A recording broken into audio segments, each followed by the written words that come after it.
পাবনার ঈশ্বরদী উপজেলায় এবার সরিষার বাম্পার ফলনের আশা করছেন কৃষকরা। উপজেলার বিভিন্ন এলাকায় বিস্তীর্ণ ফসলের মাঠে এখন শুধু হলুদ ফুলের ঢেউ। সরিষার এই ফলনে এই এলাকার কৃষকের মুখে হাসি ফুটেছে। বিস্তারিত থাকছে ঈশ্বরদী উপজেলার প্রতিনিধি ফারুক হোসেন টুটুলের তথ্যচিত্রে। তারা জানান, আবহাওয়া অনুকূলে থাকায় আগের বছরের তুলনায় এবার ফলন ভালো হয়েছে। এতে দ্বিগুণ লাভের আশা করছেন তারা। কৃষি কর্মকর্তারা জানান, এবারের ফলন ভালো হওয়ার কারণে অনুকূল আবহাওয়া এবং চাষে যথাযথ পরিচর্যা। এবার বাজারে দাম ভালো পাওয়ায় সরিষা চাষে আগ্রহী হয়ে উঠেছেন কৃষকরা। এতে সরিষা চাষের জমির পরিমাণও বেড়েছে। উপজেলা কৃষি অফিস সূত্রে জানা যায়, ৩ বছর আগে যেখানে ৭২০ হেক্টর জমিতে সরিষার আবাদ হতো, এখন ১,৭৭৫ হেক্টর জমিতে চাষ হচ্ছে। পৌর এলাকা এবং সারা পাকশি, সলিমপুর, দাসুরিয়া, মুলাডুলি, শাহাপুর, লক্ষ্মীকুণ্ডা ইউনিয়নে কম বেশি সরিষার আবাদ হয়। তবে সলিমপুর, দাসুরিয়া এবং মুলাডুলি ইউনিয়নে সরিষা আবাদ বেশি হয়। উপজেলায় এবার ১,৭৭৫ হেক্টর জমিতে ফলনের লক্ষ্যমাত্রা ধরা হয়েছে ১,৭৮০ টন। এই অঞ্চলের কৃষকরা ৫ জাতের সরিষার চাষ করে থাকেন। এর মধ্যে উচ্চ ফলনশীল বাড়ি ৯, বাড়ি ১৪, বাড়ি ১৫, বিনা ৯ এবং টরি ৭ জাত। এসব জাতের সরিষা কৃষকদের জন্য লাভজনক হয়েছে। বিশেষ করে বাড়ি ১৪ জাতের সরিষা চাষ খুব পরিচিত। এতে কম খরচে ভালো ফলন হয়। মুলাডুলি ইউনিয়নের সরাইকান্দি গ্রামের কৃষক আলিমউদ্দিন জানান, তিনি ৪ বিঘা জমিতে বাড়ি ১৪ সরিষার আবাদ করেছেন।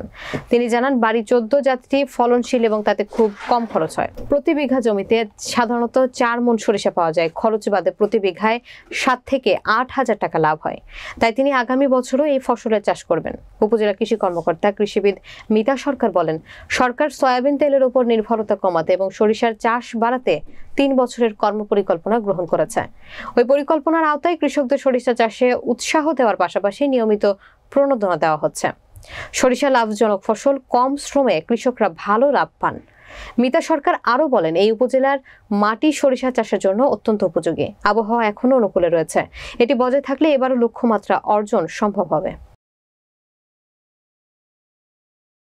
আমরা এই দেশে সরিষার আবাদ ব্যাপক হারে বৃদ্ধি করলে এই দেশের সরিষা তেল জাতীয় জিনিসের চাহিদা ব্যাপক হারে বাংলাদেশে কমে যাবে। এই সরিষা চাষ করতে তেমন কোনো খরচ হয় না, চাষবাসও করা লাগে না। বিনা চাষে এই সরিষার আবাদ করা সম্ভব। মাত্র সার, বিষ, কীটনাশক এগুলা স্প্রে করলে আমাদের ভালো ফলন লাভ করা যায়। এতে বৈদেশিক মুদ্রাও অর্জন করা যায়। এই সরিষা আমদানি করে বিশ্বের অনেক দেশেই অনেক টাকা বৈদেশিক মুদ্রা অর্জন করা সম্ভব। সরিষা খুব একটি লাভজনক ফসল, এটা সবাই করবেন। এই দেশবাসীর উদ্দেশ্যে আমার এটাই আবেদন যে এই সরিষা উৎপাদন সবাই, আমরা দেশে মানুষ সবাই করব, কৃষকেরা করব। দেশের তেলের চাহিদা পূরণ করার জন্য আমরা চেষ্টা করব। ইনশাআল্লাহ সরিষা ভালো হোক সারা বাংলাদেশে।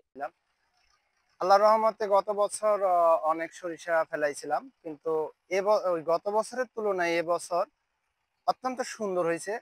সুন্দর শোভাতে কারণ প্রাকৃতিক পরিবেশ অনেক রক্ষা পাচ্ছে, মৌমাছি অনেক দেখা যাচ্ছে।